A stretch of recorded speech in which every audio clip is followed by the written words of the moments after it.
Welcome to Golf Smarter Mulligans, your second chance to gain insight and advice from the best instructors featured on the Golf Smarter podcast. Great golf instruction never gets old. Our interview library features hundreds of hours of game improvement conversations like this that are no longer available in any podcast app. There's that old cliche, it's fear and greed that move the market. I think that explains an incredible amount of what happens to us out on the golf course. And I talk in the book about how you can take all your bad shots and you can put them into two buckets. You've got the fear bucket and the greed bucket. You've got the short-sighted, you got to get over a bunker. You've got a narrow tee shot. You've got a difficult downhill putt. Anytime that your weight stays on your backside, that's a fear shot. You're already backing away from it before you even finished it. And then there are the greed shots. We're playing well. We're stroking it right down the middle. So the next time we're out there, we're just going to go for a couple more yards off the tee. So you start coming over the top. You're pulling it into the trees, or you were seeing the line well on your putt. So you're going to be just a bit more aggressive. Now you've got 3 feet coming back. It's like this metronome, and you go back and forth between those in terms of how you play the game. With another interview from the archives of Golf Smarter, here's your host, Fred Greene. Welcome to Golf Smarter for members only, Paul. Hello, Fred. How are you? I'm good. How are you doing this morning? I'm doing fine. I have a very simple question for you, and that is, why do we golf? Well, the simple answer is, I don't think we know any better. What we're doing out there is basically hanging out with our friends, going out into this wonderful expanse of trees and meadows, launching objects into the air, going and retrieving them, sort of celebrating those rare occurrences when it all works out for us. And when you think about it, all we're doing really is we're reenacting the hunter-gatherer experience. It's kind of in our genes. We're actually doing what we did, millions of years ago, and we just go out and do it on weekends and keep score. At first your answer was like, yeah, but why do we golf? I mean, why do we go back, right? Well, we're gluttons for punishment, and we keep thinking we can do it better. So, we keep trying. I mean, it's that whole quest thing that, drives us to try to do this better, and to, we get drawn back by, the shots that work out, and, maybe we can get a couple more of those next time around. I like the idea of the hunter-gatherer. How did you get to that? How did I get to that? I think actually by going out and behaving a little bit like a caveman myself. If you think about it, you start acting in a really sort of, primordial way. You start talking to objects and you think they can listen to you. You think trees have certain sort of magnetic attraction for your ball. I mean, I think it throws you back into this much more primitive mindset. And it just occurred to me one day, well, wait a minute, maybe this is what's going on. Maybe this is why I can't stop myself from playing something that actually makes me miserable some of the time. And how did you get there? I mean, where did you, okay, so obviously, I haven't been clear with anybody but you know what I'm talking about, but you've come out with a book. Is this self-published, I'm assuming? Yes.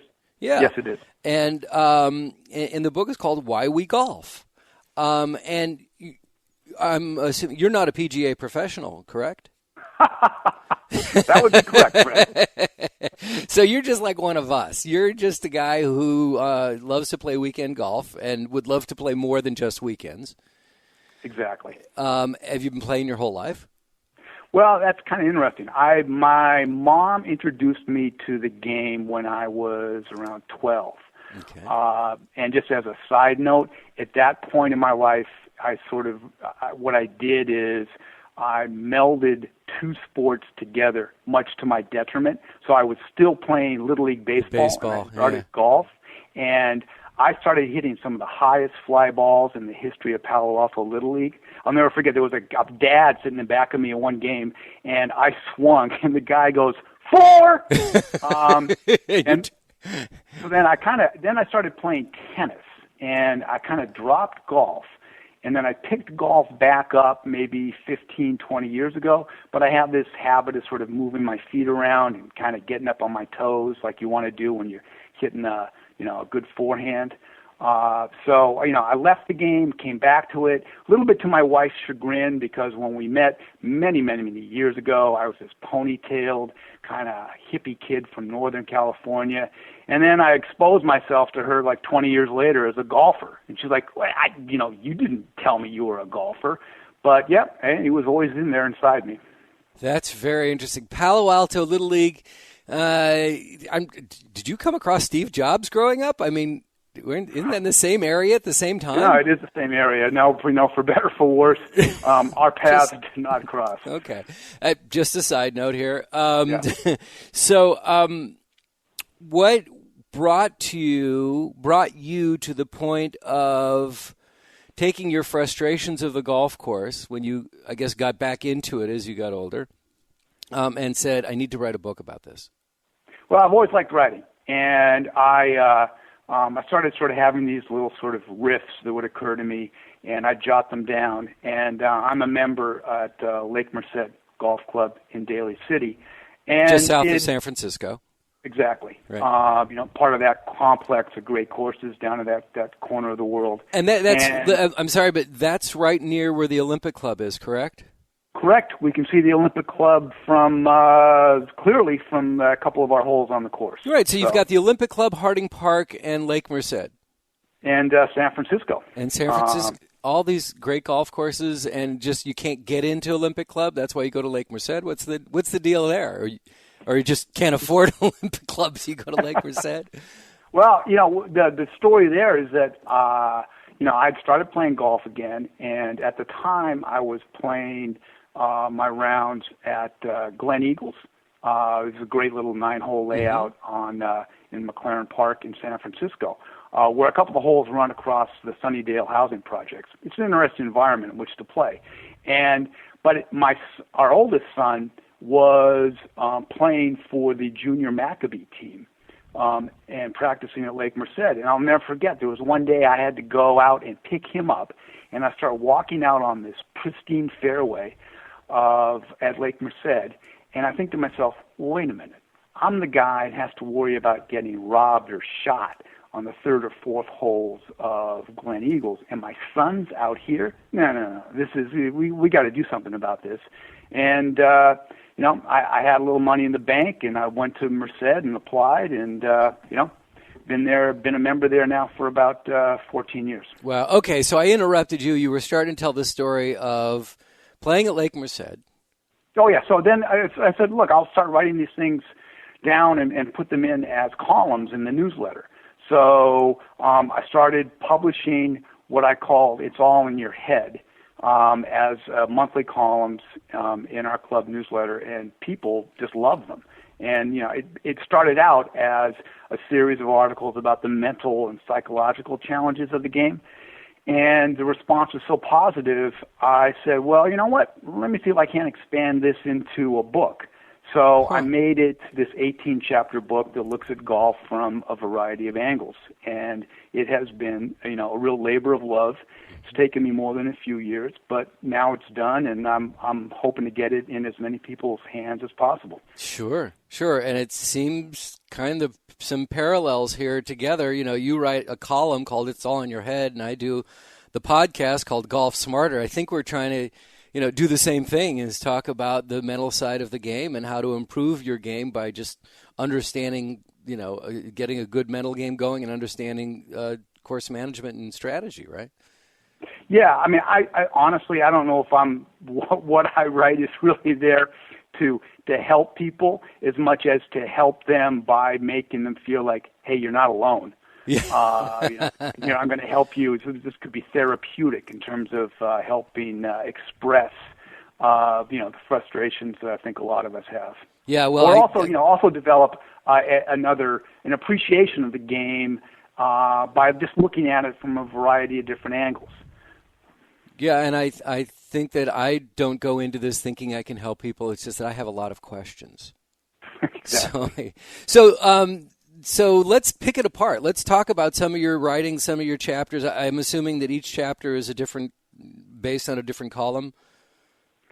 Actually, or did you just some start are, from but scratch? Some are like, I stopped writing the columns when I decided the objective was to do a book. So at that stage, I started doing some of the chapter on golf and psychology, or golf and politics, or golf and religion. Taking a sort of very different kind of angle on the game than what people normally write.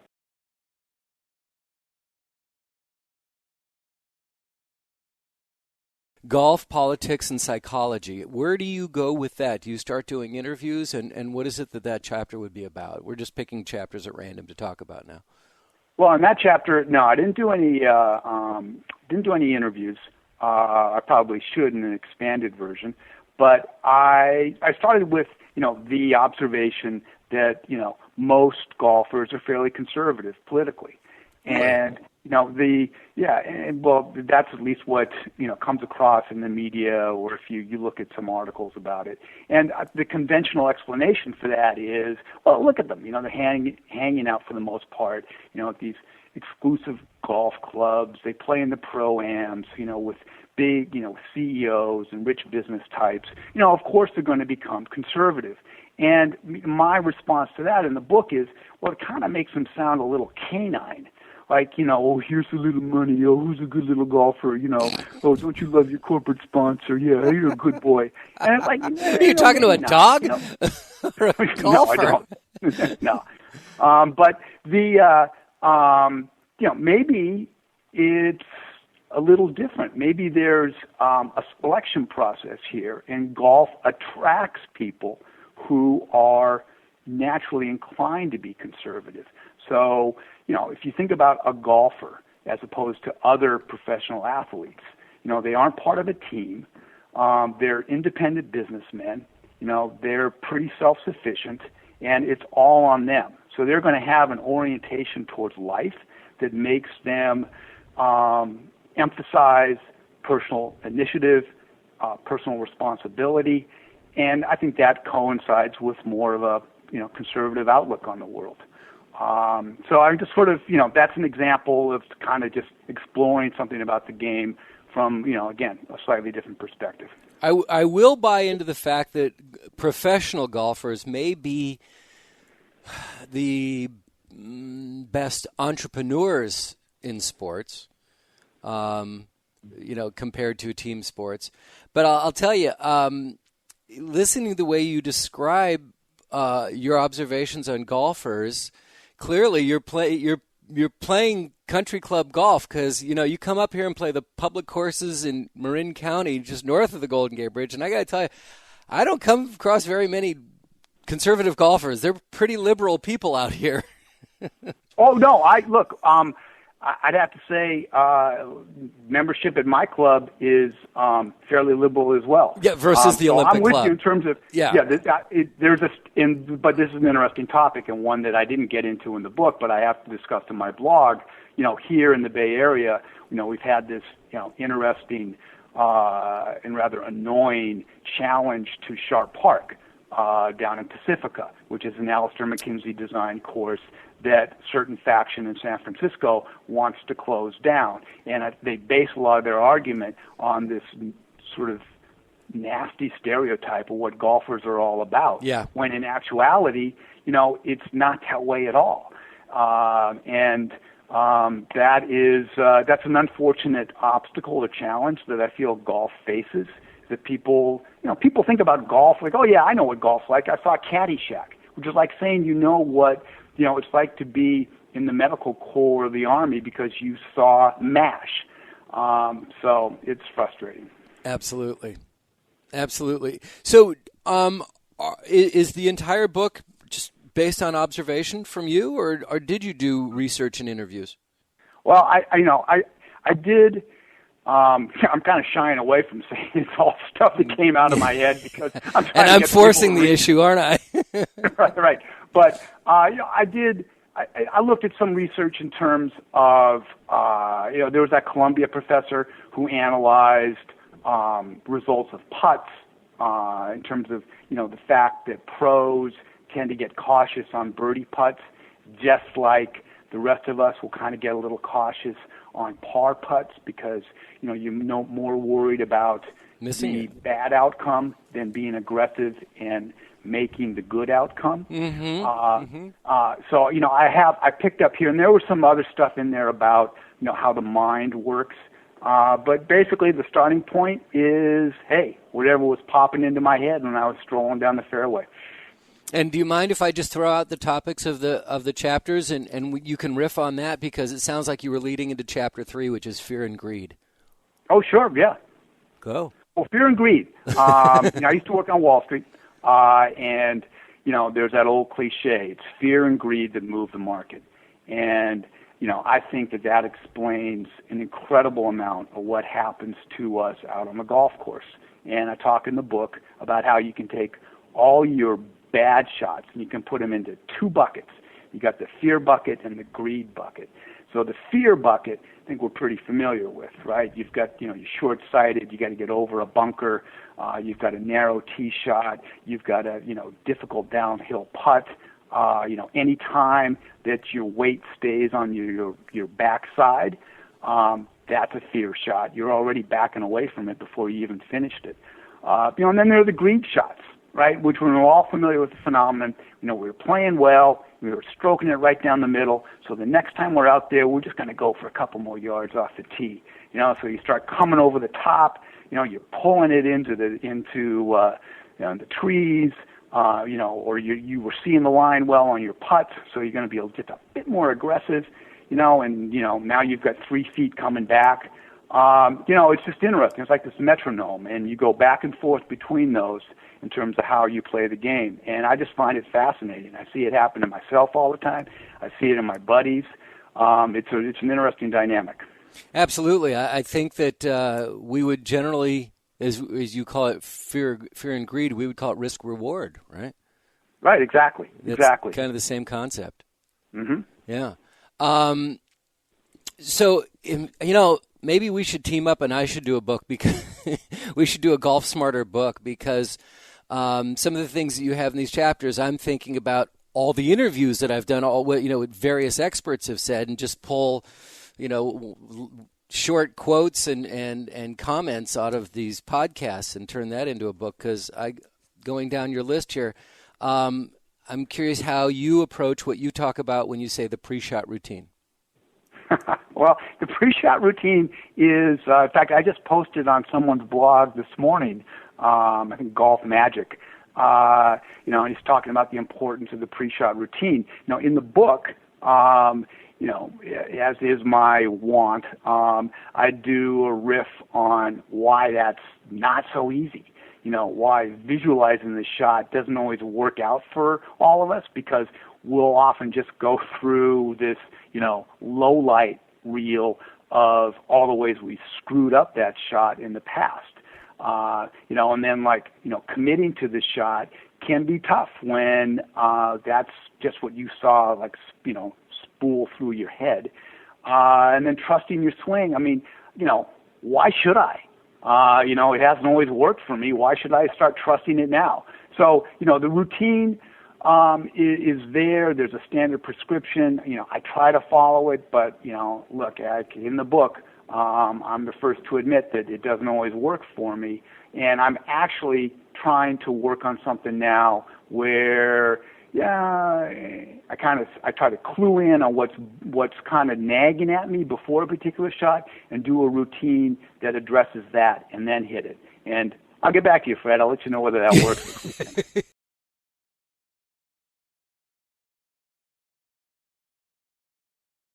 What I have found in talking to so many different golf professionals is that what sounds like when you're doing your pre-shot routine, you're focused on the outcome and not the process.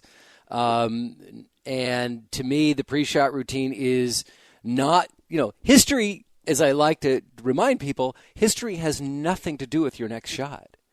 What you've done every time you've played this hole, it's like all these mistakes you've made. It's like, then why are you approaching it the same way, right? Right. It's like I just played a round recently where I said, my driver's been getting me in trouble lately, and I'm trying to get myself out of trouble. So, and I know that if I pull out a 3-wood, I've not just much more comfortable, I'm much more confident of just hitting it straight. And definitely not as far, but I'm closer in so many more ways. So I just hit my 3-wood. Instead of the 14 times I'd hit my driver, I hit my 3-wood like 10 times, and I did pull out the driver a couple times, and I had a great round. So it's like, that definition of insanity, doing the same thing over and over, expecting different results. No, there's no question, and you were spot on in terms of identifying the problem that I wrestle with, and I think a lot of other people, in terms Absolutely. of getting hung up on outcome instead of process. And I talk about that in the book. Well, outcomes are how I pay the mortgage and do everything, right? So it's kind of hard to shift gears from being thought-oriented, analytic, etc., and then turn that switch off and do something else. That's one of the really fascinating and somewhat addictive challenges of the game. Well, and I think that comes back to the title of why we golf. I think Right. it's trying to get away from that hustle, bustle, grind, and the daily crap that we go through, which we call life, and just be able for 4 hours to say, nothing matters right now except for the next shot. Right, exactly. Only the next shot, which is, I like to say, the hardest shot in golf is the next shot. Well, and I guess, and I talk about this in the book, that, there's this advice, that Bob Rotella and others will have. You're supposed to fall in love, with the next shot. But my problem is breaking up with the last one. Good point. Yeah, it's a love-hate relationship. Mm-hmm. It's the how come I'm blanking on the term when you a rebound relationship? That's right. It's like I hated her, but I'm coming back anyway with that club. Okay, I'm going to toss out another one. Let's go to rules and handicaps. Chapter 8. What do you have to say about that? I have lots of thoughts about the rules of golf and handicaps and things like that. How do you approach it? Well, with rules, it's I'm not a real rule hound, right? So I'm not one of these guys that can memorize and quote it. I don't carry around the little booklet with me. I think sometimes I love reading the dispatches or press releases that the USGA will put out on rulings. And some of its stuff almost seems like Talmudic in their, the degree in which they sort of parse, the implications of this and that. And I have some fun with that in terms of talking about the book. In terms of handicaps, if you look at and you listen to people talk about them, and I discuss this in the book, handicaps, came out around the same time in the U.S. as the income tax did. Oh, is that right? People will talk about them in kind of the same way, so that the people that have to give strokes feel like it's this kind of corrupt system of redistribution, and the people who get strokes think it's only beginning to approximate what kind of makes things a level playing ground. So you have this back and forth that goes on. And, then I talk about handicaps in terms of what about, using them in different ways? Instead of just getting, like say your 6 shots on the 6 toughest holes, being able to tell, your opponent, okay, 5 for 4.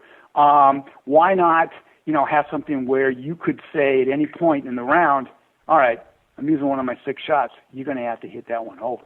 Mm-hmm. And, so I have fun with the idea that would completely tweak your opponent. There's no way he could strike the 5-iron 2 times in a row. And that would be just a kind of a, somewhat sadistic, but just for the sake of argument, different way of using the handicap when you play. I frequently think about rules in golf and the USGA and how, in my mind, the USGA is an advocate for the golf course, not the golfer. Good point. I think that their rules are, when they talk about the preservation and the respect of the game, they don't have the golfer in mind. And I think there's a direct correlation on why there are fewer and fewer golfers every year, and the industry is, bleeding to death because the business is not good. But the USGA is, got their feet planted in the sand going, no, this is how it's going to be. No, it feels to me like the game is almost like some sort of stuffy French restaurant, with a prix fixé menu, and this is what you get, and these are the portions that you get, and these are the rules that govern how you eat and how we made things, and so it's I think that it's choking off the game, and it's making it hard in a time when people are so time pressured, and there's so many conflicting demands on people's time to get them, to take up something that's, in its standard format is 4+ hours of, a fairly challenging game. Do you have any suggestions on what they could do to make golf fit today's lifestyle better? Well, actually, I mentioned this in the book. I'm fortunate enough to be a member of a private club. And, people who aren't would think, oh, man, if you belong to a golf club, that means you can play as much golf as you want. Actually, the real benefit is you can play as little as you want on certain times. So like yesterday afternoon, I took a break from work. I went out. I played 6 holes. And then, I went back to work. It was great. You're right on the other side of the bridge. You know how nice the weather's been around here recently. And driest winter in history. Yes. It's a little scary, actually. It is scary, but it's great for golf. Yeah, yeah, it's good for us. Yeah. To get back to that thought of playing as little as you like, I think the big thing that challenges that the sport confronts is time. And if you go online and there are these discussions about time in golf, people talk about pace of play is an issue, but I really think that's kind of splitting hairs. I mean, that's sort of all right. That's a difference between 4 hours and 20 minutes and 4 hours, right? And that's not going to move the dial for a lot of people. Like you were saying, it's the ability to go out, stroll out there, be outside, play for an hour, hour and a half, and then get on with your life. The game should be able to offer that to people. Well, the book is called Why We Golf, and tell us how we can find it, how we can get a copy for ourselves. Go on Amazon and just search for Why We Golf. It's available in Kindle format and in paperback. Great. And I hope people check it out. People who've been reading it have been telling me how much they enjoyed it.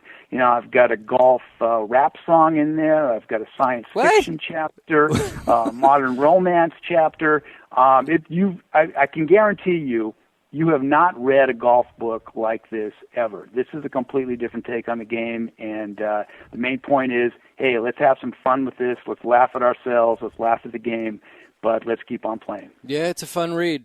It's definitely a fun read. And this has been really interesting. Thank you so much for coming on. And if you want to learn more, your website, whywegolf.wordpress.com, correct? That's correct. And I thank you so much for the conversation, and best of luck with the book. Hey, Fred, I really enjoyed it.